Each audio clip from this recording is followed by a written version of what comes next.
Tatooine.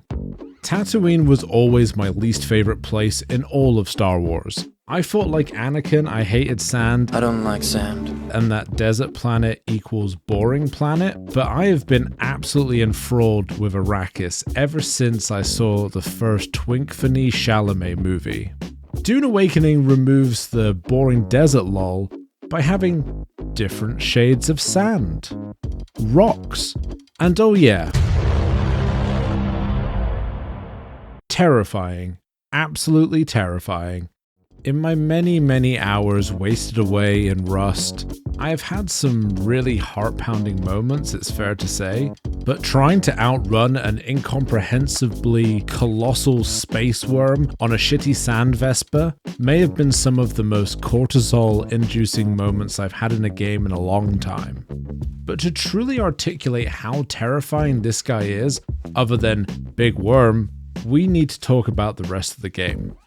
Dune Awakening takes a leaf out of Bethesda's playbook, with you starting life as but a humble prisoner. Hey, you're finally awake. It also borrows some other Bethesda traits. Dropped onto Arrakis, you need two things to survive: water and shelter. Dropped onto this YouTube channel, I need two things to survive: likes and subscribe, so please consider do that maybe? Quickly you'll realize you weren't a prisoner at all, but a sand vampire, draining everyone you meet of their precious red water.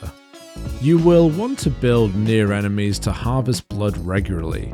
Blood, at least early on, is your best source of water.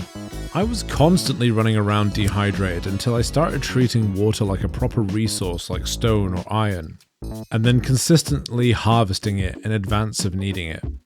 Eventually, most resources need water to craft them as well. No, the steel bars will not manifest until they've had a big sippy sip from your Capri Sun. Speaking of the sun, I believe it was Aristotle that said, "No, the sun is a deadly laser." Get sunstroke and die. Dehydrate and die. Get stuck in a sandstorm, eat too much sand and die.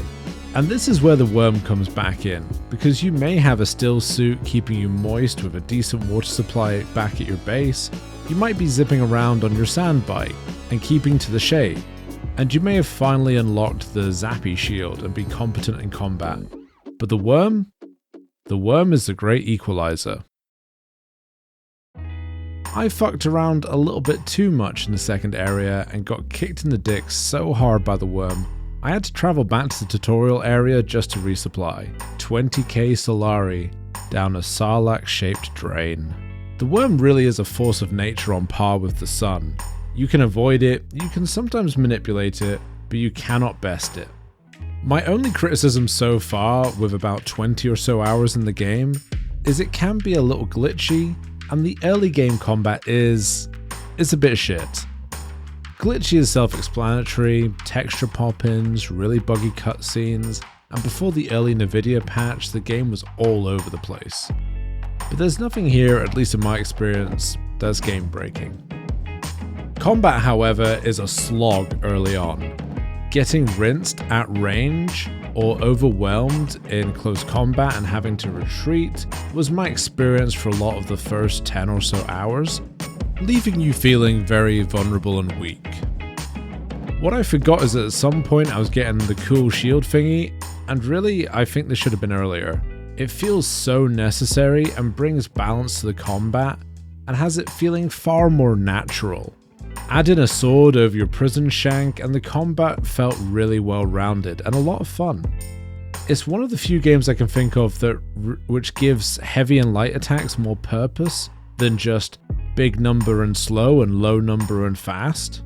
If you don't know your Dune lore, everyone has personal force fields which stop fast moving objects, so bullets and laser beams have become obsolete.